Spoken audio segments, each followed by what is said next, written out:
Di masa-masa yang akan datang, perhatikan, bait suci akan penuh dengan kemuliaan Tuhan. Gereja Sion akan penuh dengan kemuliaan Tuhan. Yesaya menubuatkan hal yang sama dalam Yesaya 60.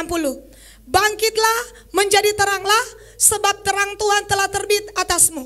Kekelaman dan kegelapan menutupi seluruh bumi, tetapi kemuliaan Tuhan terbit atasmu. Saudara, nubuatan ke depan, dunia tidak akan jadi lebih baik. Kegelapan dan kekelaman akan menutupi seluruh bumi. Di manakah tempat pelarian umatnya? Di manakah tempat persembunyian umatnya? Yaitu di Sion, di gereja. Karena hanya di gerejalah kemuliaan Allah dinyatakan. Gereja bukan sekedar institusi keagamaan. Kita hadir di gereja, kita agama apa? Kristen. Tercatat tidak. Perhatikan dengan baik. Ini saudara saya selalu perkatakan supaya ini tertanam dalam pikiran kita. Gereja adalah institusi kerajaan Tuhan, di mana di gereja demonstrasi ilahi akan Tuhan nyatakan. Di gereja segala yang supranatural akan Tuhan lakukan. Di gereja semua yang di atas logika akan Tuhan kerjakan. Di mana? Ketika kemuliaan Tuhan kembali ke bait suci. Amin. Bait suci bukan hanya gedung. Bait suci adalah pribadi demi pribadi. Kemuliaan Tuhan akan memakai hidupmu hari-hari ini untuk menjadi terang bagi dunia. Makanya dikatakan engkaulah garam dunia. Saudara akan muncul, saudara akan tampil di mana setiap orang yang mencari Tuhan akan mendapatkan tanda dan alamat yang tepat. Yaitu apa? Lewat kehidupanmu.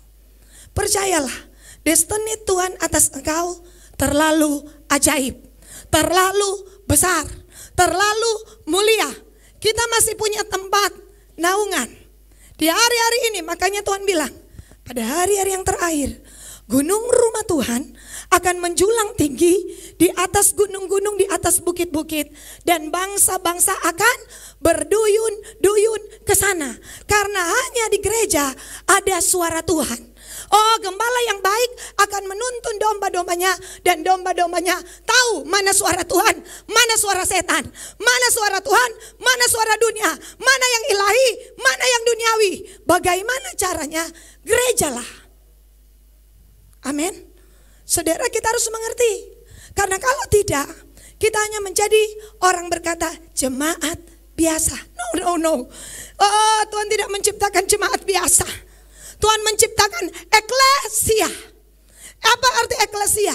Berdasarkan ketentuan hukum, seseorang yang memiliki wewenang, otoritas menentukan apa yang kau ikat di bumi terikat di sorga, yang kau lepas di bumi terlepas di surga.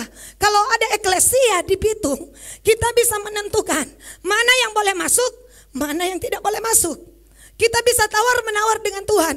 Ketika ada bencana yang terjadi, kita berdiri sebagai dewan musyawarah eklesia yang meminta belas kasihan Tuhan. Dan Tuhan telah berfirman, di atas batu karang ini akan kudirikan jemaatku. Alam maut tidak akan menguasainya. Kepadanya akan kuberikan kunci-kunci kerajaan surga. Karena ingat, ada alam maut, the gate of Hades. Gates ada pakai S. Berarti pintu-pintu neraka itu banyak. Saudara dan saya diberi kuasa untuk menutup pintu-pintu neraka. Amin. Pintu persinahan, pintu perselisihan, pintu iri hati, pintu maut, pintu kecelakaan. Saudara dan saya memiliki kunci kerajaan surga. Alkitab berkata, akulah Alfa dan Omega. Aku yang memegang maut dan kunci kerajaan maut sudah ada di tanganku. Wes, hebat Yesus. Amin. Nah, hari ini saudara, sekilas tentang kemuliaan Tuhan memenuhi bait suci. Saya ingin saya dan saudara mengerti apa rencana Tuhan bagi gereja hari-hari ini. Tuhan akan memberi kesempatan kembali kepada gereja. Kenapa? Karena untuk beberapa waktu lamanya, seringkali harapan Tuhan untuk gereja tidak sesuai. Gereja telah menjadi sangat duniawi. Gereja telah menjadi mengikuti pola dunia ini. Gereja tidak beda dengan bak organisasi biasa. Sehingga orang berkata, orang gereja sami mawon dengan orang dunia. Sama-sama tidak punya power. Sama-sama tidak berpengaruh di alam roh. Padahal Tuhan menentukan gereja bukan begitu. Gereja, lihat, kemuliaan Tuhan memenuhi gereja. Saudara, kita harus sadar akan hal ini. Oleh sebab itu, gereja harus mengikuti polanya Tuhan. Oh, ketika saudara Alkitab mengatakan, Yeskel, saudara lihat, Yesaya, hamba-hamba Tuhan akhir zaman, diberitahu kegemparan akan datang di bait suci. Karena Sion akan melahirkan anak-anaknya. Di Sion akan lahir Rahab, kota benteng yang tidak tergoncangkan, yaitu Kristus akan hadir di siang. Menjelang malam ada tangisan, tapi menjelang pagi akan ada sorak-sorai. Di mana? Di Sion. Sekali lagi, Sion bicara hidupmu, destinimu. Rencana Tuhan yang besar ada atas engkau. Amin. Lirik dulu orang di kiri kanan. Wow, luar biasa engkau ya. Luar biasa engkau. Amin. Gereja bukan, saudara, satu kali John Maxwell, seorang pendeta senior yang menggembalakan puluhan ribu jemaat, penulis buku kepemimpinan. Dia punya teman gembala jemaat, gembala domba, saudara ya, yang ini di luar negeri. Ketika John Maxwell selesai memimpin pemakaman, kan dulu kalau pemakaman di luar negeri itu ada tempatnya, ada saudara security-nya, ada saudara ya seperti Diogo Hills. Selesai dia ketemu temannya, pakai dasi, pakai jas. Dia katakan, my friend, temanku, sudah lama kita tidak bertemu dengan sesama pendeta. Setiap kali bertemu saya tidak melihat engkau. Dia berkata, John, saya sudah pensiun. Maksudnya, saya sudah tidak mau jadi gembala lagi. Kenapa? Karena domba-domba itu susah diatur.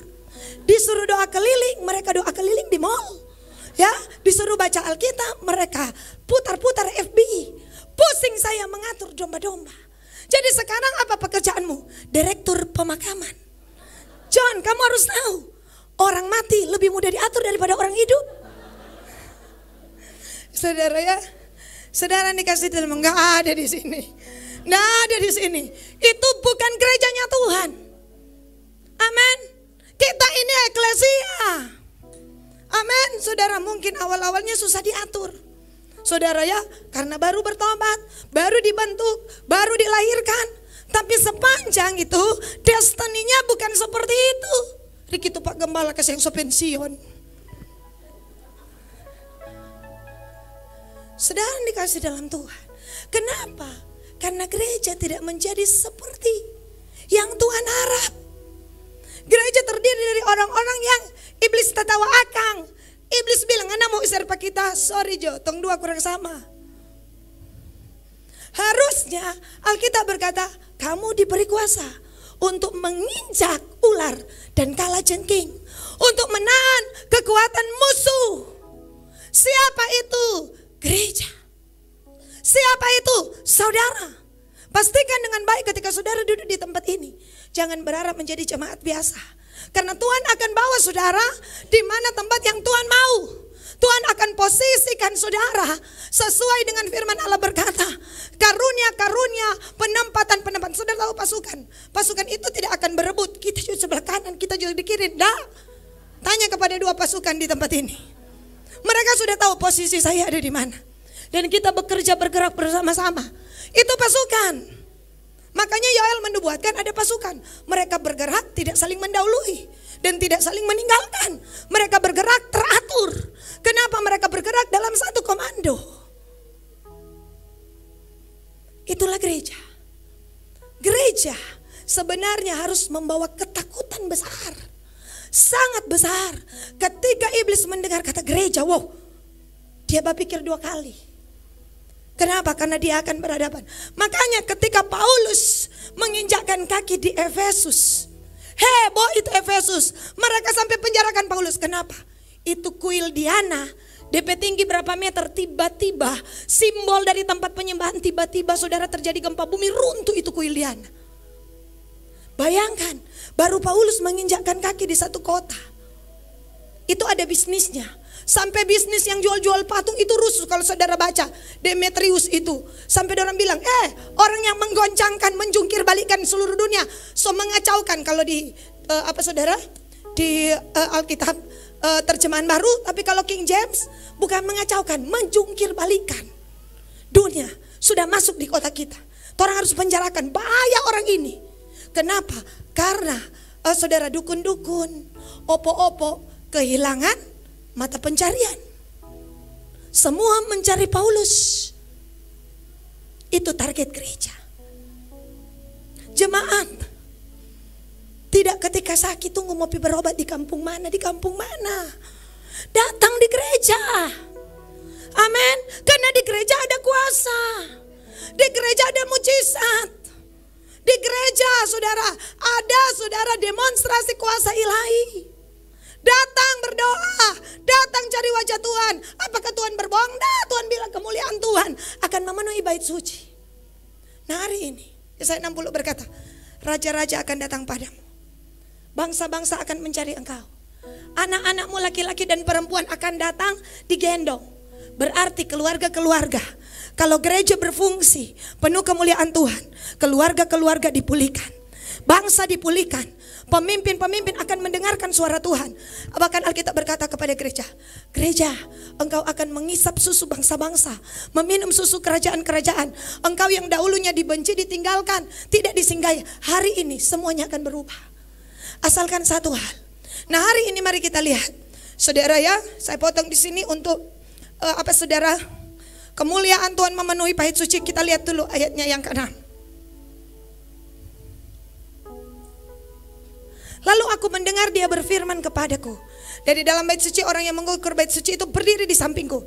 Ayatnya yang ke-7. Hai anak manusia, inilah tempat tahtaku dan inilah tempat tahta tapak kakiku. Saudara bayangkan kalau tahta Tuhan ada di gereja. Yesaya 6 ayat 1, kita kilas balik sejenak. Yesaya 6 ayat 1.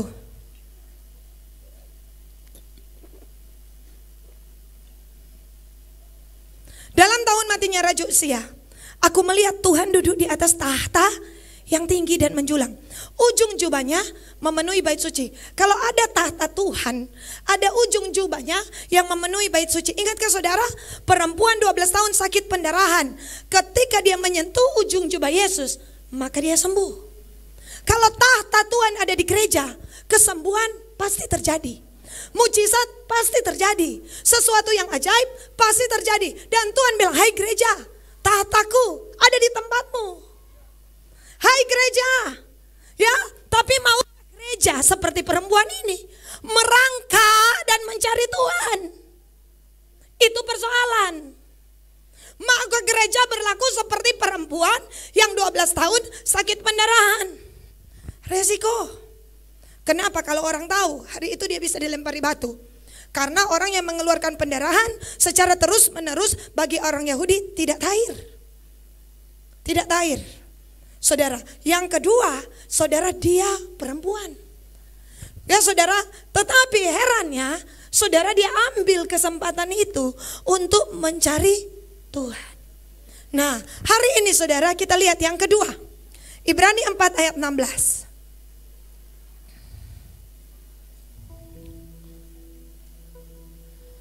Tadi di gereja ada tahta Tuhan. Di gereja ada apa? Tahta Tuhan. Sepanjang ada tahta Tuhan, saya percaya rumah tanggamu sembuh, luka-lukamu sembuh, luka hatimu sembuh. Sepanjang di gereja ada tahtanya. Saudara lihat yang kedua. Sebab itu marilah kita dengan penuh keberanian menghampiri tahta kasih karunia, supaya kita menerima rahmat dan menemukan kasih karunia untuk mendapat pertolongan pada waktunya. Saudara, yang kedua, di gereja kalau ada tahta Tuhan, ada kasih karunia. Saudara mau cari apa? Ini ada orang yang cari. Dia cari apa? Pertolongan ke siang. Dia mau baku dapat dengan pertolongan itu. Kamu akan menemukan pertolongan. Di sini sudah ada banyak yang kesaksian. Bagaimana utang dengan sekian, ya saudara M, dapat pertolongan. Kenapa? Karena ada tahta kasih karunia. Ada pertolongan. Asalkan Tuhan bilang apa? Tahtaku ada di tempatmu. Dan tahta diikuti dengan tapak kaki. Betul? Tahtaku, tapak kakiku. Nah saudara, untuk menghampiri tahta kasih karunia, untuk masuk di tahta itu harus ada akses. Amin. Ya kan saudara, kalau mau ketemu dengan Presiden Jokowi enggak bisa. Ya, Allah, Pak Joko, kita dari Manado mau pergi. Saudara ya, bahkan ada beberapa waktu lalu saya lihat di televisi sudah dapat undangan. Mau ketemu Pak Jokowi. Waktu itu oras-oras pelantikan menteri. Tiba-tiba harus keluar pintu samping. Karena akses enggak terus. Harus ada aksesnya. Harus punya password masuknya. Saudara dan saya maka tahta enggak boleh sembarangan. Amin. Haleluya. Nah, bagaimana kita hampiri tahta kasih karunia? Bagaimana kita hampiri tahta kesembuhan itu? Ibrani pasal 10, mari kita lihat. Ayat 19.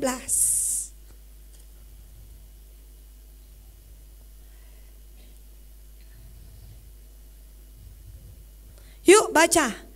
Jadi saudara-saudara, oleh darah Yesus kita sekarang penuh keberanian dapat masuk ke dalam tempat kudus.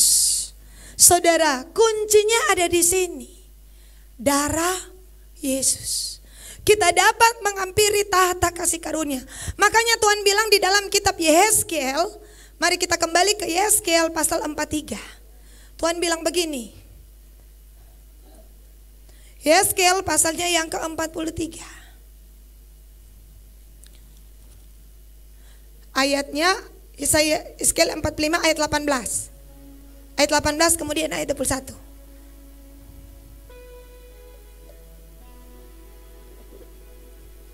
Dan ia berfirman kepadaku, pada bulan yang pertama pada tanggal 1 bulan itu, ambillah seekor lembu jantan muda yang tidak bercela dan sucikanlah di tempat kudus. Ayat 21. Pada bulan pertama pada tanggal 14 bulan itu, haruslah kamu merayakan hari raya Paskah. Dan selama 7 hari kamu harus makan roti yang tidak beragi. Alkitab mengatakan di dalam ayatnya yang ke-23, 22.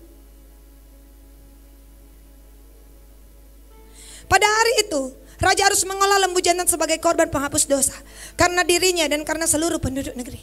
Saudara, selalu Tuhan bilang atas bait sucinya, kunci daripada kita memasuki tahta kasih karunia adalah dengan darah Yesus. Dengan darah Yesus. Kenapa? Saya katakan tidak semua orang bisa masuk. Tidak semua orang bisa masuk. Hanya ketika saudara ada darah di dalam hidupnya. Saudara, karena ada kuasa darah. Saya mau terangkan kepada saudara apa yang firman Tuhan katakan.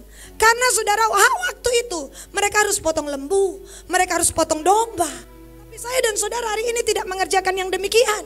Yesus Kristus sudah mati bagi saya dan saudara. Amin. Saudara tahu, itulah sebabnya Ayub setiap waktu Ayub bakar korban untuk keluarganya. Karena di dalam kitab Ayub saja sudah ada 4 kutuk yang ditulis dari Ayub pasal 1. Ini Ayub kan kitab pertama, menurut susunan, menurut penciptaan kejadian. Tapi Ayub adalah kitab tertua. Tetapi dari pasal 1 ke pasal 2 sudah ada 4 kutuk saja yang ditulis. Mari kita lihat Ayub pasalnya yang pertama.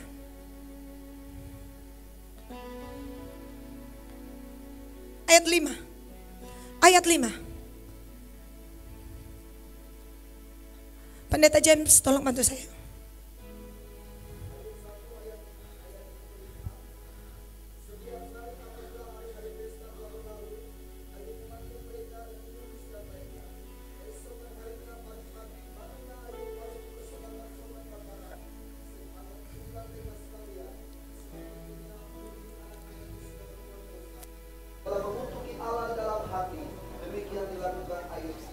Satu di Ayub, ucapkan Ayub sendiri. Ada apa di sini?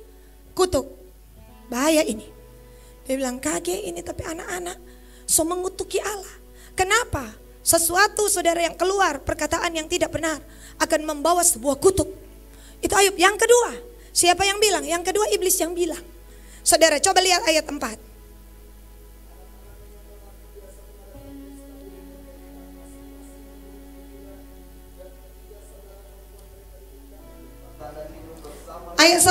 Ayub 1 ayatnya yang ke-12. Maka firman Tuhan kepada iblis, nah, segala yang kau dipunyainya ada dalam kuasamu. Ayat 11, mundur. Tetapi ulurkan tanganmu dan jamalah segala yang dipunyainya, ia pasti mengutuki engkau di hadapan. Nah, yang kedua, iblis bilang, oh ia pasti mengutuki. Sudah ada kata yang kedua, apa lagi? Kutuk yang kedua. Ya, kutuk yang ketiga. Mari kita lihat Ayub pasal 2 ayatnya yang kelima.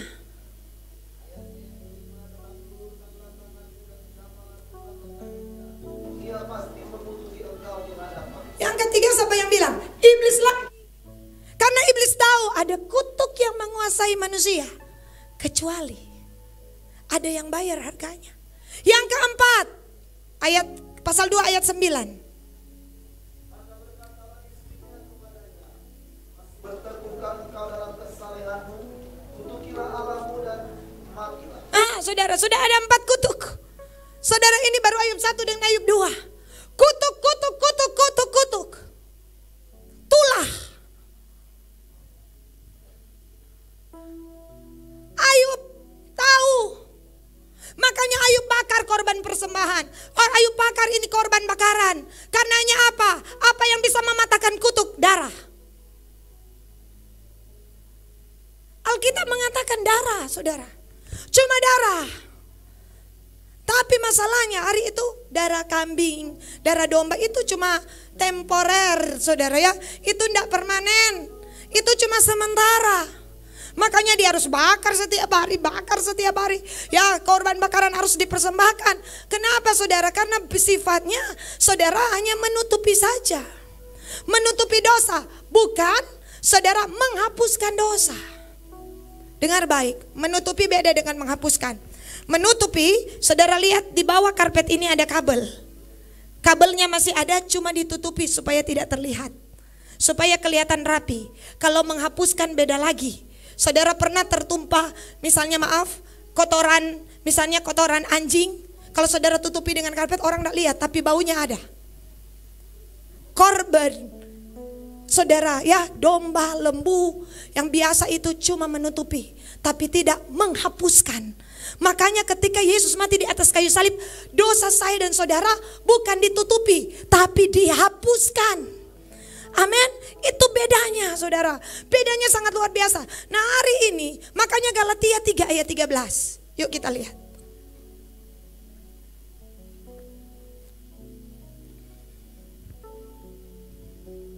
Galatia pasal 3 ayat 13. Kristus telah menebus kita dari kutuk hukum Taurat dengan jalan menjadi kutuk karena kita. Sebab ada tertulis, terkutuklah orang yang digantung pada kayu salib. Nah, saudara, jadi kutuk apa yang mengikat hidup kita? Kutuk keturunan kah? Kutuk persinahan kah? Kutuk percabulan kah? Apa itu kutuk? Sesuatu yang saudara, dosa yang dibuat dan akan terjadi berulang-ulang akan mengejar keturunan kita. Itu kutuk. Saudara, ya saudara, ada maaf. Mungkin opa kita di atas bersinah, dia akan, kenapa? Karena dosa itu saudara ya, dia terus mengejar. Karena itu sudah menjadi kutuk. Ada kutuk yang diucapkan orang. Karena mungkin kita tipu dia. Dan dia hari-hari mengeluarkan kata-kata kutuk. Sehingga orang begini, kenapa itu orang PSL sekali begini? Saudara, kecuali kutuk tanpa alasan tidak akan kena. Tapi sepanjang manusia itu buat dosa, ada kutuk yang mengikat. Itulah sebabnya Yesus Kristus harus tergantung di atas kayu salib. Karena terkutuklah orang yang digantung di kayu salib. Supaya kutuk dalam hidupmu diubah Tuhan jadi berkat. Nah, hari ini kita sudah dapat tahu kita dibersihkan oleh darahnya. Kita terima akses. Makanya saudara yang dikasih dalam Tuhan, tanpa darah tak ada pengampunan dosa. Semua harus dibayar dengan darah. Saya dan saudara harus tahu, saya dan saudara tidak punya akses untuk masuk berjumpa dengan Bapa. Kita ini orang jauh. cuma dekat karena darah Kristus. Saya dan saudara ini cuma orang jauh, tidak bisa masuk karena kita semua punya utang. Secara legal, iblis juga tahu saya dan saudara punya utang. Kita nggak akan bisa ketemu pertolongan. Kita nggak akan bisa ketemu yang namanya kasih karunia. Nggak akan pernah bisa. Ya saudara, iblis tahu itu. Karena semuanya bersifat hukum. Apa itu hukum? Terikat dengan undang-undang. Makanya Alkitab bilang Kolose 2 ayat 14.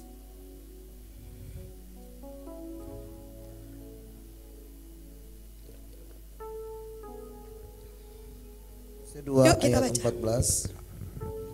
Dengan menghapuskan surat hutang yang oleh ketentuan-ketentuan hukum mendakwa dan mengancam kita, dan itu ditiadakannya dengan memakukannya pada kayu salib. Saudara lihat, ada kalau orang disalibkan zaman itu, saudara ya, jadi ada 3 penjahat disalibkan. Saudara, itu ada daftar hukumnya, ada daftar dosanya. Jadi Tuhan Yesus itu saudara pikul, tetapi di belakang itu saudara ada orang yang berteriak satu, apa saudara, semua itu dosa-dosa. Jadi saudara bayangkan ini 2 penjahat, mereka pikul salib dan ada yang plakat. Plakat apa? Pancuri, penipu, pemerkosa, pemberontak. Makanya orang ambil batu kong lempar, memang ini manusia-manusia pendosa zaman itu.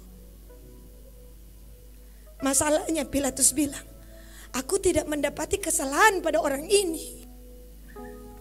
Pilatus sampai ulang 3 kali. Kita so periksa, kita so interogasi, ya.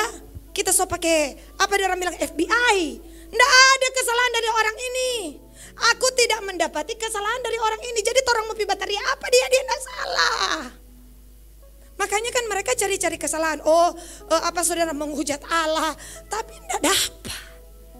Lalu kesalahan siapa yang diteriakan? Yesaya 53 ayat 5. Coba orang lihat, siapa pesalah ini?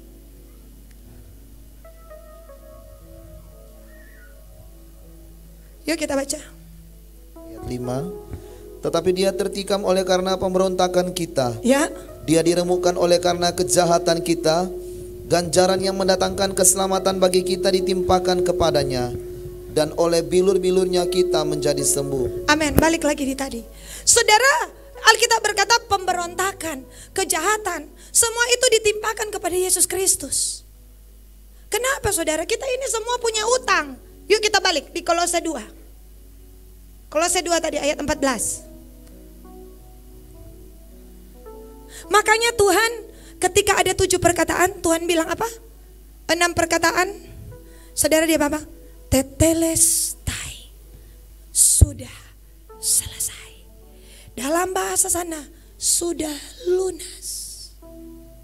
Hutang-hutang sudah lunas. Harus ada bayar. Makanya di alam roh ada transaksi. Yang dikobatkan pendeta James Yeremia 20 berapa? Ada transaksi saudara. Transaksi harus ada yang bayar utang. Harus ada karena apa? Ada ketentuan hukumnya. Ada undang-undangnya. Dan semua itu legal. Makanya iblis minta, iblis tuntut. Iblis bilang harus ada yang bayar utang. Harus ada yang bayar utang. Tapi pembayaran itu bukan dibayar kepada iblis. Dibayar kepada Bapa. Karena kita berdosa kepada Bapa. Harus legal, undang-undang saudara. Makanya setiap orang yang berbuat dosa, Yesus bilang upah dosa maut. Jangan orang pikir-pikir upah dosa free. Makanya ada banyak orang, saya dan saudara seringkali buat dosa, tombeking-beking dosa sendiri segala macam tombeking. Karena orang tidak mengerti, dosa itu ada hukumnya. Dosa itu ada ketentuannya, tidak bisa main-main. Saudara lihat, menghapuskan surat utang. Apa itu surat utang? Perzinahan, perselisihan, iri hati, tidak taat pada orang tua, tidak bisa mengekang diri, ya. Ini semua kata Roma. Mereka mengaku mengenal Allah, tapi perbuatannya jauh. Dan Alkitab mengatakan, Yesus Kristus menghapus surat hutang itu. Dengan apa saudara? Karena surat hutang itu akan mendakwa dan mengancam kita. Ini dah dikatakan. Makanya hari ini, kenapa saya dan saudara bisa masuk ke tahta kasih karunia. Jadi andaikan saudara, mungkin ini sedikit rumit, tapi saudara, saya berharap saya dan saudara mengerti. Ketika kita akses ke tahta kasih karunia, tahta itu, jika kita tidak dibersihkan dengan darah, tidak disucikan oleh darah, kita nggak bisa masuk. Kita nggak akan bisa ketemu pertolongan. Karena iblis bilang orang ini berdosa, orang ini punya utang, nggak bisa dong masuk. Bapak itu Bapak yang kudus, nggak bisa. Tapi Yesus muncul dan berkata, aku sudah bayar, aku rela bayar di atas kayu salib. Silakan nak masuk, terimalah kasih karunia, dan engkau dapat pertolongan tepat pada waktunya. Berikan kemuliaan kepada Tuhan Yesus. Saya dan saudara harus mengerti, semua ada hitungannya. Ketentuan hukum, makanya Yesus dijual 30 keping perak. Karena apa? Harus ada transaksinya, bayarnya. Tapi masalahnya itu cuma sebuah saudara karena Alkitab berkata, bukan dengan emas dan perak. 1 Petrus 1 ayat 18.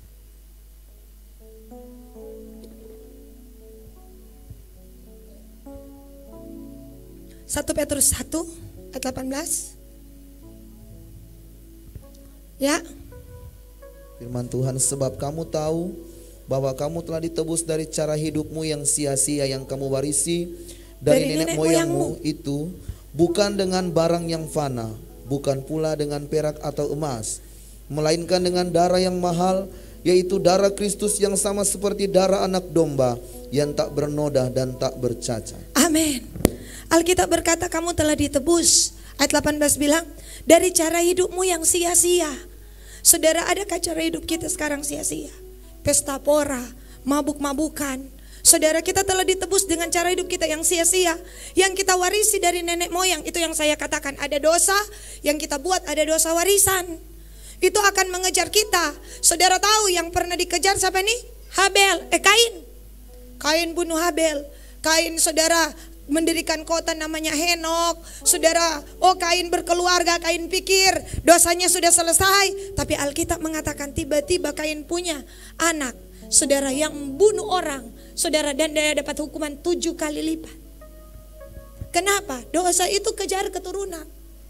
Kecuali ada yang siap bayar dosa kita. Dan ada namanya Yesus. Namanya Yesus. Namanya Yesus yang mulia. Kamu telah ditebus dari cara hidupmu yang sia-sia. Ada cara hidup yang sia-sia, ada kutuk yang diwariskan dari nenek moyang.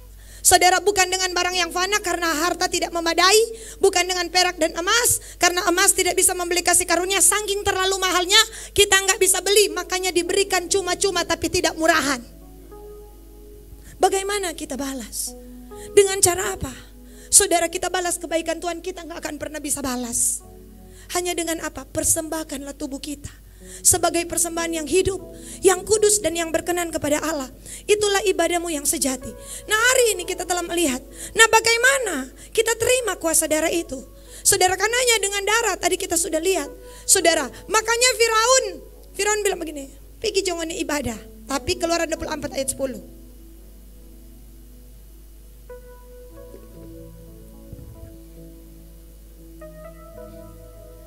Keluaran 10 ayat 24. Sorry.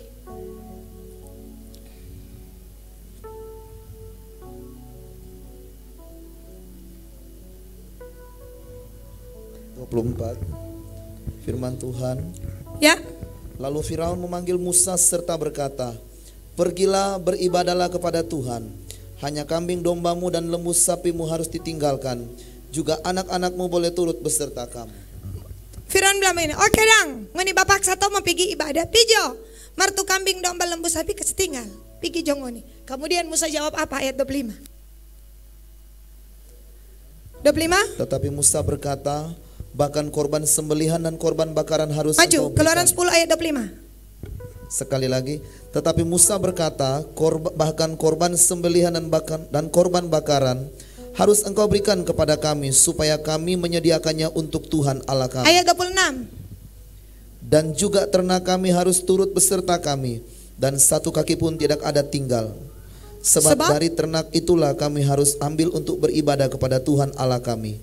dan kami tidak tahu dengan apa kami harus beribadah kepada Tuhan sebelum kami sampai di sana. Nah, Musa bilang, bagaimana mau beribadah kalau itu kambing domba? Kontra mau potong apa? Karena hanya darah. Ingat, salah satu persembahan Habel diterima karena Habel mengorbankan darah.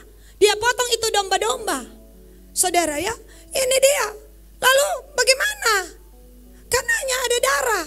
Hari itu kasih yang darah kambing, darah domba, yang melambangkan hanya darah Yesus. Hanya darah yang bisa mengampuni kita. Hanya darah yang bisa memerdekakan kita. Hanya darah yang bisa membuat kita beribadah. Oleh sebab itu, hargai kuasa darah Yesus. Kenapa hari ini saya dan saudara dapat akses free masuk? Tapi banyak yang dipanggil masuk tidak mau masuk. Karena pikir saking gampangnya. Ya saudara, saking gampang. Oh gampang Pak, gampang. Tuhan Yesus mati for orang, jadi gampang. Ya saudara, padahal dulu mau masuk mau susah sekali. Musa bilang mau ibadah bagaimana tidak ada darah, tidak mau potong bagaimana? Nah sekarang Yesus sudah mati bagi kita. Sekarang kebalikan, gereja telah menjadi suam-suam kuku. Gereja sudah tidak mau lagi mencari Tuhan. Gereja tidak lagi beribadah. Padahal Tuhan Yesus telah memberikan akses besar untuk gereja untuk masuk hadirat-Mu Tuhan. Dulu Musa sakit kepala. Dan ketika saudara ini Firaun tahan, ini kan tulah ke-9. Bagi saya Tuhan emosi. Tuhan emosi, tulah ke-10 anak sulung mati. Tuhan emosi, orang mau pi ibadah mau tang tuh kambing domba. Kenapa saudara?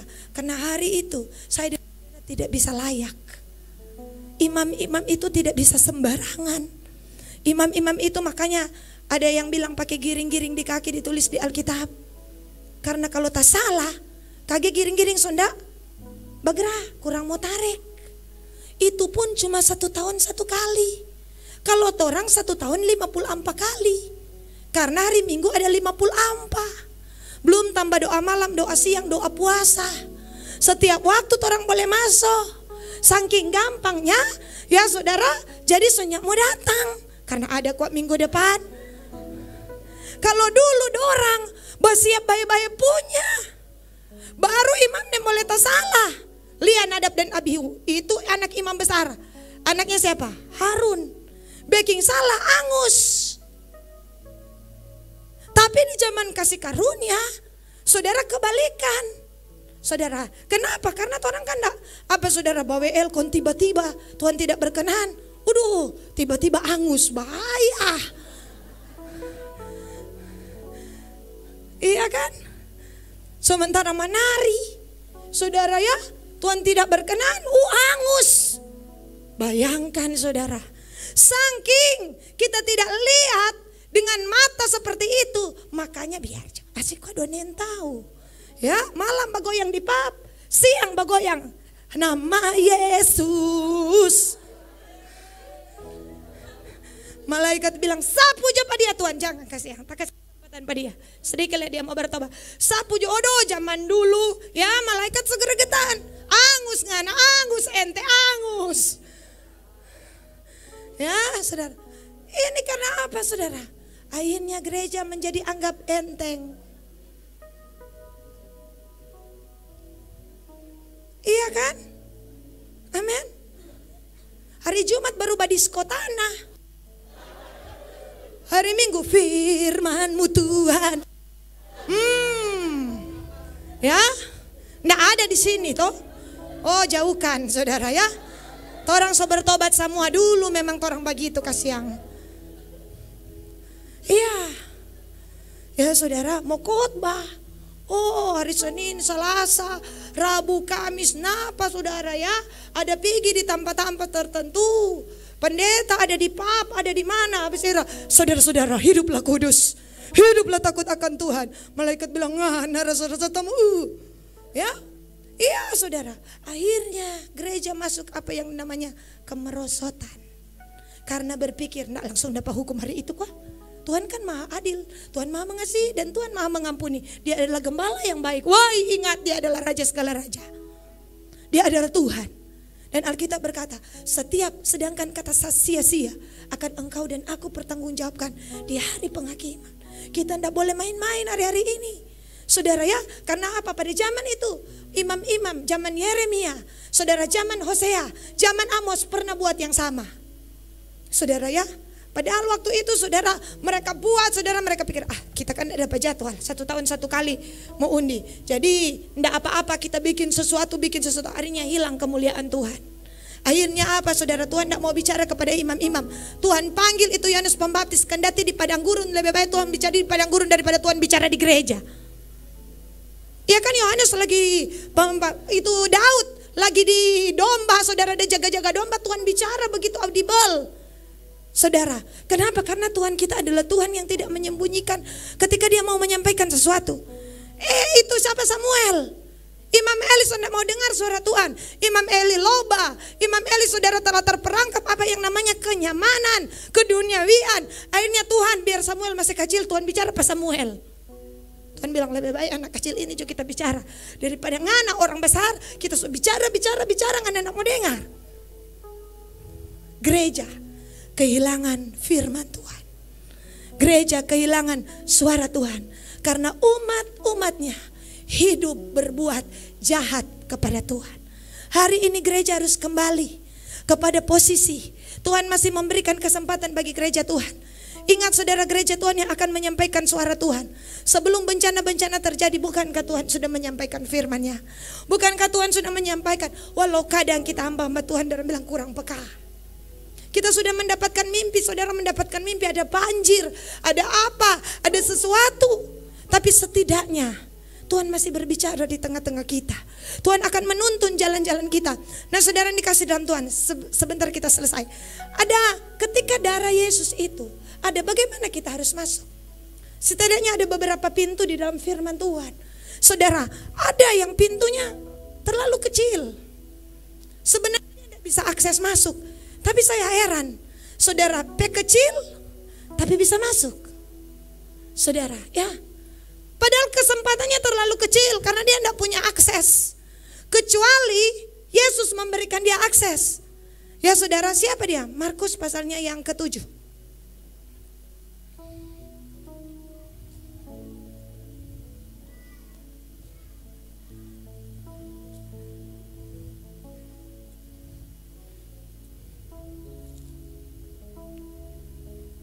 Ayat 24, 25, 26, 27. Ini sudah sering tapi kita lihat ada sesuatu yang ajaib yang Tuhan bilang. Silakan pendeta. Firman Tuhan. Markus 7, 24, 25. Lalu Yesus berangkat dari situ dan pergi ke daerah Tirus.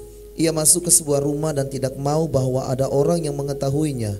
Tetapi kedatangannya tidak dapat dirahasiakan. Malah seorang ibu yang anaknya perempuan kerasukan roh jahat segera mendengar tentang dia, lalu datang dan tersungkur di depan kakinya. Perempuan itu seorang Yunani bangsa Sirofenisia.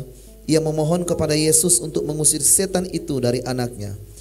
Lalu Yesus berkata kepadanya, biarlah anak-anak kenyang dahulu, sebab tidak patut mengambil roti yang disediakan bagi anak-anak dan melemparkannya kepada anjing. 28. Tetapi perempuan itu menjawab, benar Tuhan. Tapi anjing yang dibawa meja juga makan rumah-rumah yang dijatuhkan anak-anak. Nah saudara, ini yang saya namakan saudara pintu anjing. Saya pernah sampaikan di luar negeri ada akses saudara pintu-pintu di Belanda ada. Pintu kalau DP anjing keluar mereka sediakan minimal sedikit saja. Untuk apa? Anjing-anjing boleh mau masuk. Kecil saudara. Dan saudara Alkitab bilang, saudara di dalam firman Tuhan, perempuan ini kebangsaan Sirofenisia, bangsa Kanaan. Dia tidak dapat akses untuk menerima pertolongan. Tidak bisa. Karena dia orang luar. Hari itu Yesus sendiri yang bilang. Tetapi Alkitab mengatakan bagaimana perempuan ini di saudara di pintu yang kecil itu dia bisa masuk seperti anjing saudara. Dia bisa masuk saudara. Dengan cara apa? Alkitab bilang di dalam ayatnya yang ke-25.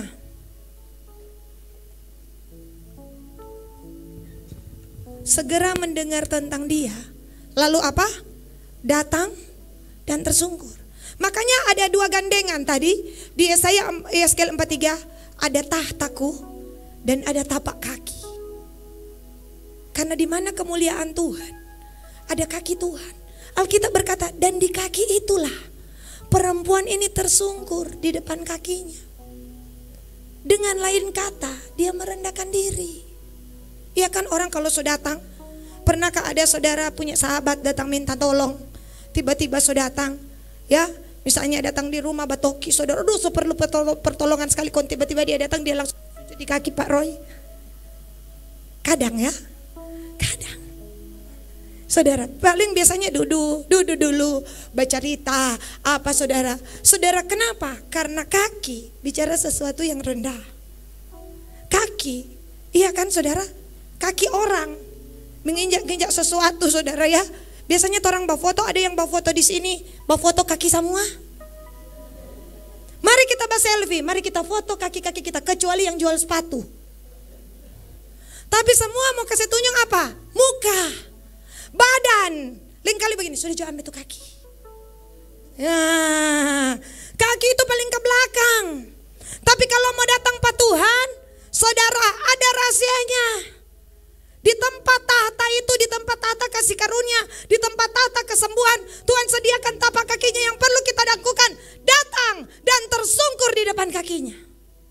Perempuan ini dapat akses. Hari itu Tuhan tidak jawab, dia tersungkur. Kalau saudara baca versi lain, saudara dari kitab Matius, Tuhan tidak jawab.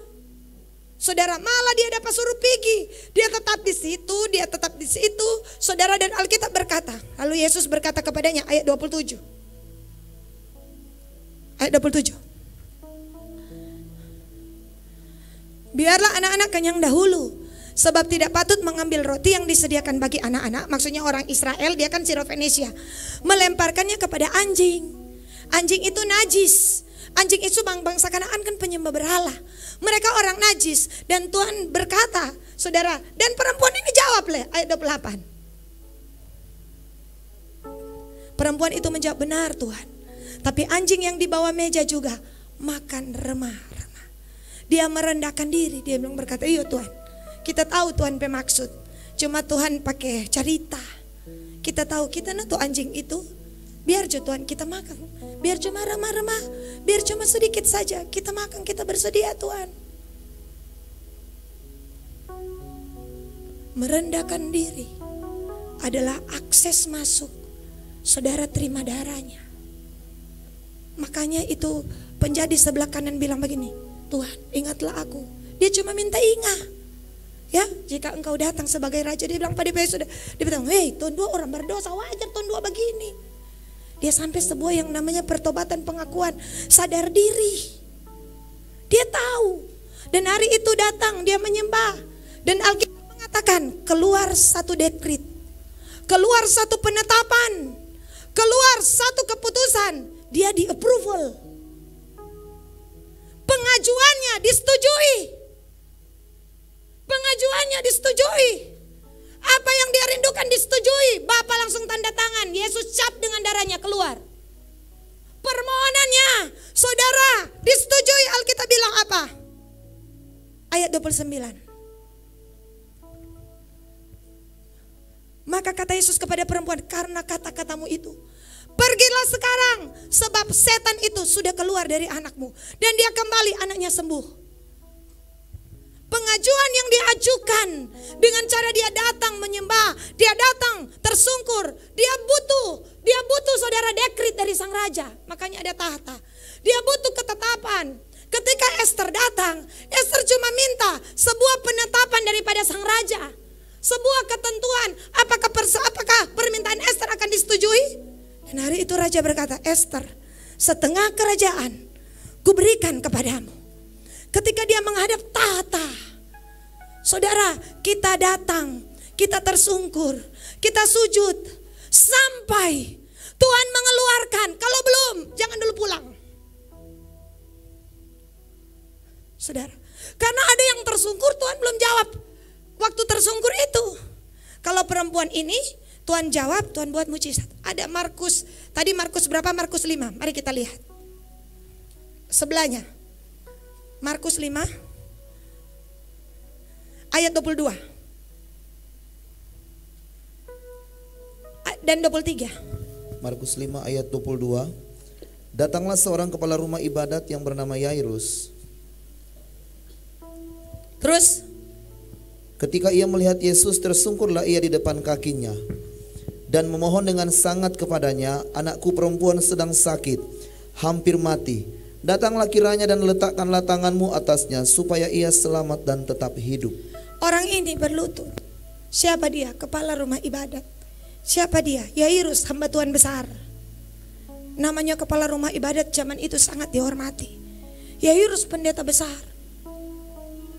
Tapi Yairus tahu kependetaannya, jabatannya tidak bisa tolong dia. Hari itu dia datang kepada Tuhan. Dia tersungkur dan memohon dengan sangat. Dia tersungkur di bawah kaki. Yairus ini bukan orang miskin. Kalau saudara lihat literatur Alkitab, dia orang ternama. Dia orang berpendidikan, dia orang punya jabatan di bait Allah. Kepala rumah ibadat. Tapi hari itu di depan begitu banyak orang, dia sambut Yesus dan dia tersungkur di bawah kakinya. Dia bilang, Tuhan datanglah, anakku sedang sakit hampir mati. Saudara, sementara Baba jalan, ya saudara, ada agenda ilahi masuk. Perempuan yang 12 tahun disembuhkan. Datang orang bilang apa? Di dalam ayat berikutnya. Di dalam ayatnya yang ke-35.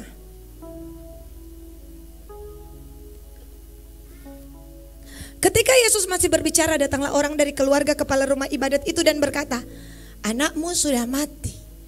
Apa perlunya lagi engkau menyusah-nyusahkan guru? Wah, di perjalanan saudara terjadi sebuah mujizat bagi perempuan ini. Tuhan ngomong-ngomong dengan perempuan ini. Akhirnya saudara, Alkitab bilang, so mati orang sudah tang susul. Dia tersungkur. Dia ikuti jalan Tuhan. Tapi di tengah jalan dia dapat kabar yang tidak mengenakkan. Anaknya sudah mati. Tuhan Yesus bilang apa? Percaya saja. Percaya saja. Saudara, Tuhan Yesus bilang apa? Percaya saja. Ayatnya yang ke-36. 36. Tapi Yesus tidak menghiraukan perkataan mereka dan berkata kepada kepala rumah ibadat, jangan takut. Percaya saja. Saudara, kadang ketika kita tersungkur di kaki Tuhan, hari itu Tuhan belum jawab. Dan kita mengiringi Tuhan. Saudara ya, saudara, kita undang Tuhan. Kita berjalan bersama-sama seperti Yairus berjalan. Tapi kadang-kala dalam perjalanan iman terjadi sesuatu yang membuat kita terkejut. Tapi Tuhan cuma berkata, jangan takut. Percaya saja. Percaya saja. Tuhan akan mengerjakan sesuatu yang ajaib. Percaya saja. Orang bilang, sudah terlambat, so mati. Terlalu lama ngoni bajalang, belum basinggal ada tuh perempuan itu. Mati. Tapi enggak. Kenapa? Karena orang ini sudah merendahkan diri di hadapan Tuhan. Orang ini sudah sujud menyembah Tuhan. Itulah yang terjadi saudara kepada perempuan Sirofenisia, kepada seorang perempuan yang terkenal sebagai orang berdosa. Dia saudara dalam Lukas 7, dia masuk, tiba-tiba dia masuk, dia nyelonong saudara dalam Lukas 7 ayat 38-39. Di sana dia masuk, dia menangis di bawah kaki Tuhan. Dia cuci kaki Tuhan dengan air mata. Alkitab bilang dia terkenal sebagai perempuan berdosa. Lukas 7 ayat 38.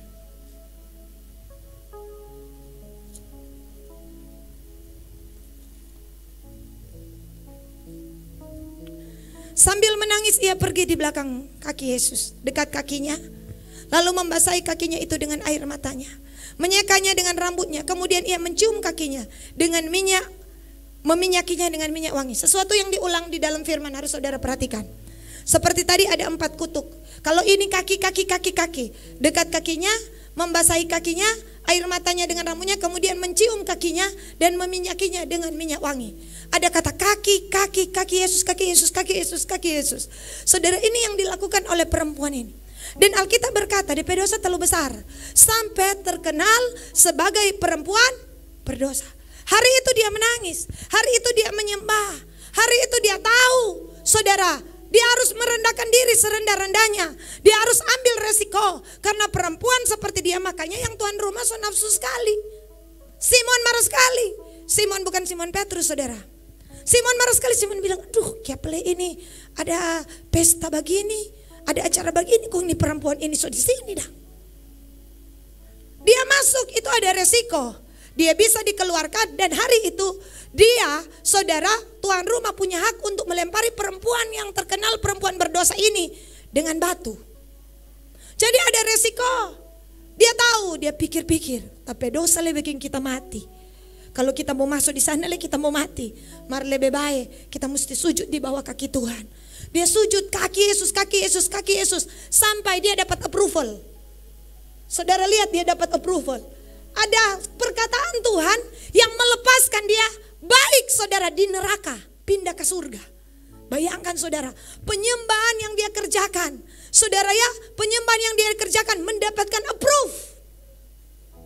Dia masuk, sebenarnya dia tidak punya akses. Tapi saudara, dia merendahkan diri. Makanya saya katakan, merendahkan diri adalah cara kita untuk masuk menghadap Tuhan. Sujud di bawah kakinya adalah cara kita menerima kuasa darahnya. Untuk apa saudara? Kita merendahkan diri. Kita saudara, dia dapat approve. Saudara lihat dalam ayatnya yang ke-47. Yuk kita sama-sama. Sebab itu aku berkata kepadamu, dosanya yang banyak telah diampuni.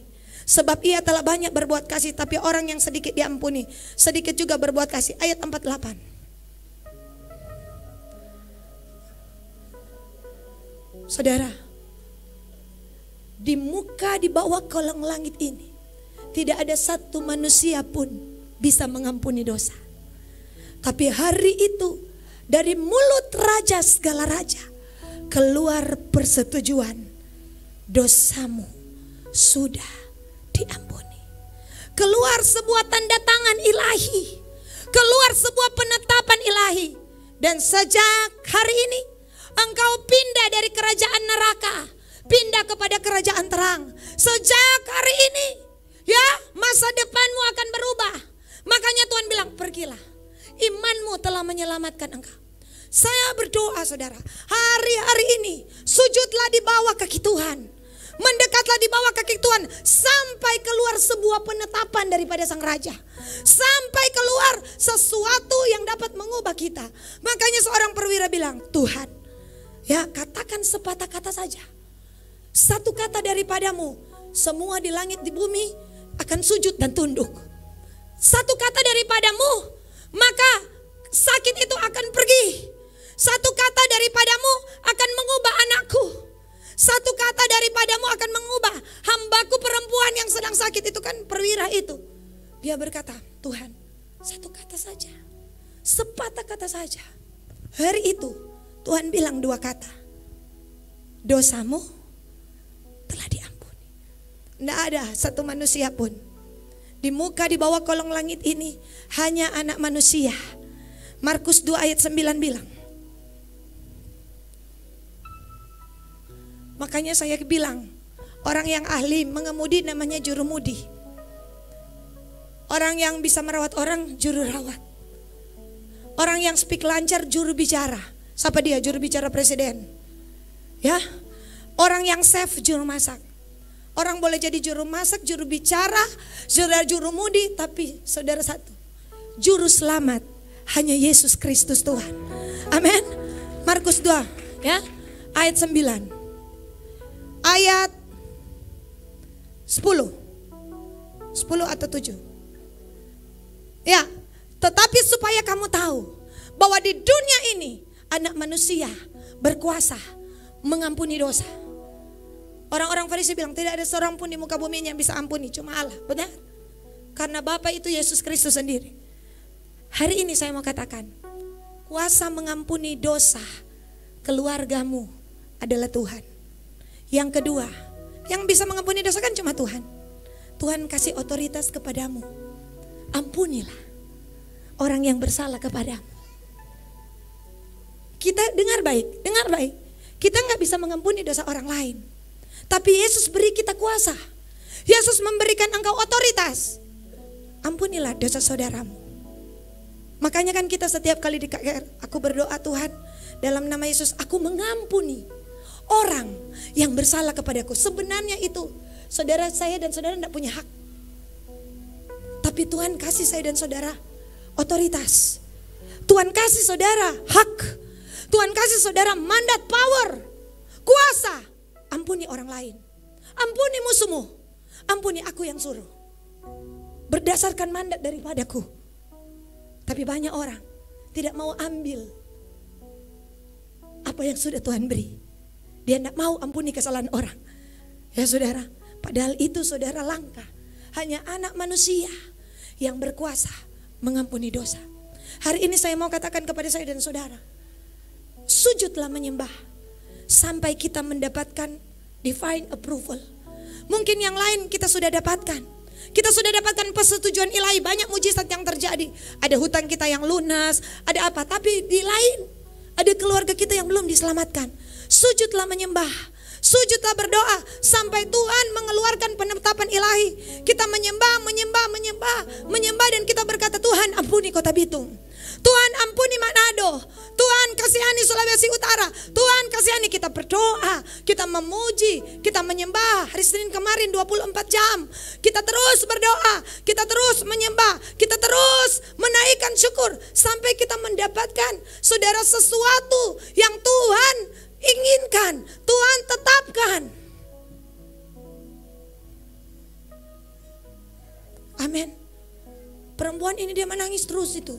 Menangis saudara, bayangkan sementara baca cerita dengan Simon, dia mau menangis leh. Saudara, dia menangis, dia lap sementara Tuhan baca cerita dengan Tuhan rumah. Dia tetap menangis. Sampai Tuhan bilang, dosamu sudah diampuni. Baru Tuhan bilang, pergilah. Imanmu sudah menyelamatkan engkau. Pergilah dengan selamat. Saudara, apakah kita ingin masuk ambil tahta kasih karunia itu? Kita akan tetap di bawah kaki Tuhan sampai kota-kota diselamatkan. Kita akan tetap di bawah kaki Tuhan sampai Tuhan selalu keluar ketetapan. Oke, aku setujui. Oleh karena engkau berdiri untuk keluargamu aku selamatkan. Oke, permintaanmu aku setujui. Oleh karena engkau berdiri, maka tidak jadi gempa bumi. Terus terang, saudara, kita tawar-menawar dengan Tuhan. Ketika beberapa hari lalu gempa 7,1, kita berdiri di hadapan Tuhan.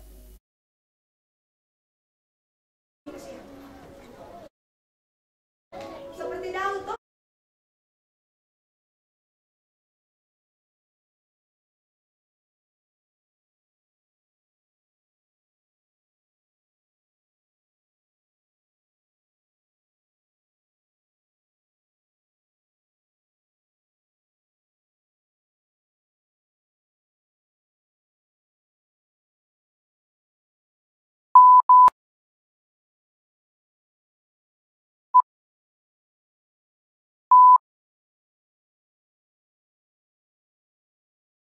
Saya saudara so di atas, saudara ya, ada lain so di atas mikro.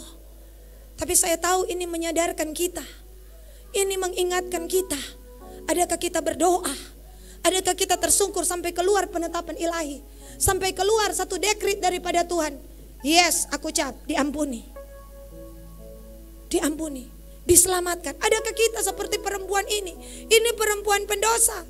Itu Markus 7 tadi, perempuan Sirofenesia. Cuma punya sedikit kesempatan, tapi dia ambil kesempatan itu. Hai gereja, saya dan saudara diberi akses. Tuhan bilang, tahtaku, tapak kakiku ada di sini. Aku buka peluang. Silakan yang mau datang di kaki Tuhan. Adakah kita akan ambil kesempatan itu?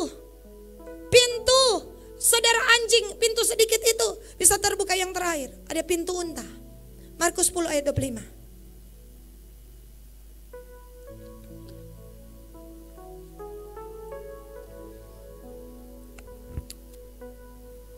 Ayat 24 dulu. Murid-muridnya tercegang mendengar perkataan itu, tapi Yesus menyambung, anak-anakku, alangkah sukarnya masuk ke dalam kerajaan Allah. Ayat 25. Lebih mudah seekor unta melewati lubang jarum daripada seorang kaya masuk ke dalam kerajaan Allah. Ayat 26. Mereka makin gempar dan berkata seorang kepada yang lain, jika demikian siapa yang dapat diselamatkan? Ayat 27. Yesus memandang mereka dan berkata, bagi manusia itu tidak mungkin, tapi bukan demikian bagi Allah. Segala sesuatu adalah mungkin. Orang kaya kata sukar mau masuk kerajaan sorga. Tapi toh banyak orang kaya ada di sorga. Siapa orang kaya yang ada di sorga? Abraham, Ishak, kian lama kian kaya. makin lama makin kaya masuk surga. Kenapa? Ini selalu diulang. Yusuf, karena sekalipun kaya, hati mereka tidak menempel pada kekayaan. Seperti ada sekat, seperti ada batas antara kekayaan dan hati mereka. Saudara, Tuhan tentukan kita diberkati. Tapi ingat dengan baik, jika kita diberkati, jangan kita lupa cari Tuhan. Jika kita diberkati, usaha kita ditambah, apapun yang ditambahkan, jangan lupa kita cari Tuhan. Tuhan menubuatkan ini. Tidak mungkin bagi manusia, tapi mungkin bagi Allah. Asalkan orang kaya itu, ayat 25, bersikap seperti masuk. Ayat 25, mundur. Unta masuk lubang jarum. Ini bukan lubang jarum menjahit, saudara. Ya, di Israel ada pintu di mana jam 6 ditutup, tinggal pintu kecil. Itu unta-unta yang bawa muatan, itu muatannya harus dilepas, dan unta bisa masuk kecuali unta itu saudara merunduk, kemudian saudara dia berjalan, saudara kaki dua dulu, kaki dua muka baru kaki dua belakang. Ini bicara merendah. Tuhan bilang barang siapa merendahkan diri, dia akan ditinggikan. Barang siapa meninggikan diri, dia akan direndahkan. Ada yang bisa masuk lewat pintu anjing dengan cara apa? Merendahkan diri. Ada yang bisa masuk lewat pintu unta dengan cara apa? Merendahkan diri. Saudara, hanya dengan merendahkan diri kita bisa masuk. Saudara, Yesus mengampuni kita dengan darahnya. Dengan apa, saudara? Mengeluarkan penetapan, mengeluarkan ketetapan, mengeluarkan suara Tuhan. Tapi yang harus kita lakukan, merendahkan diri. Kita tersungkur, kita mencari wajah Tuhan, kita menyembah kepada Tuhan. Dengan demikian kita akan mendapatkan pertolongan tepat pada waktunya. Hari ini biarlah firman ini menjadi kekuatan bagi kita, bahwa darahnya menjamin kita. Darah Yesus menjamin kita. Ingat, kita diberi akses luar biasa untuk masuk. Ya saudara, ini adalah khotbah. Untuk apa? Siapkan diri saudara. Tanggal 2, 3, 4 kita akan masuk dalam doa 40 jam. Saudara, tanggal 2 15 jam, tanggal 3 15 jam, tanggal 4 10 jam.